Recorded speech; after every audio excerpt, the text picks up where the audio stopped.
മുഹറം 10-ന് നിങ്ങളുടെ കുടുംബത്തിന് ഭക്ഷണത്തിൽ നിങ്ങൾ വിശാലത നൽകിയാൽ നിങ്ങളുടെ വീട്ടിലുള്ള മക്കൾ, ഭാര്യ, ഉമ്മ, ഉപ്പ അവർക്കൊക്കെ ഇഷ്ടപ്പെട്ട ഏറ്റവും നല്ല മുന്തിയ ഭക്ഷണം, നിങ്ങളെ കൊണ്ട് കഴിയുന്ന ഏറ്റവും മുന്തിയ ഭക്ഷണം നിങ്ങൾ അവർക്ക് തയ്യാറാക്കി കൊടുത്താൽ, അതിനുള്ള സൗകര്യങ്ങൾ ചെയ്തു കൊടുത്താൽ അല്ലാഹു തആല ഈ വർഷം മുഴുവനും നിങ്ങൾക്ക് റിസ്കിൽ വലിയ വിശാലത നൽകുന്നതാണ്.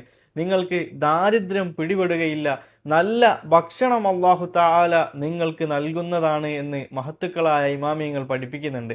ഷാഫി ഇമാമിന്റെ ഉസ്താദ് പറയുന്നുണ്ട്, ഞാനിത് ജീവിതത്തിൽ പകർത്തിയപ്പോൾ എനിക്ക് ആ വർഷം പിന്നീട് ദാരിദ്ര്യം അനുഭവപ്പെട്ടിട്ടില്ല, പിന്നീട് എനിക്ക് റിസ്കിൽ ഒരു ബുദ്ധിമുട്ടും സംഭവിച്ചിട്ടില്ല. മുഹറം 10-ന് നോമ്പ് നോൽക്കുന്നതോടൊപ്പം നല്ല ഭക്ഷണം പാകം ചെയ്യുക, എന്നിട്ട് അത് ഒരുമിച്ചിരുന്ന് ഭക്ഷിക്കുക.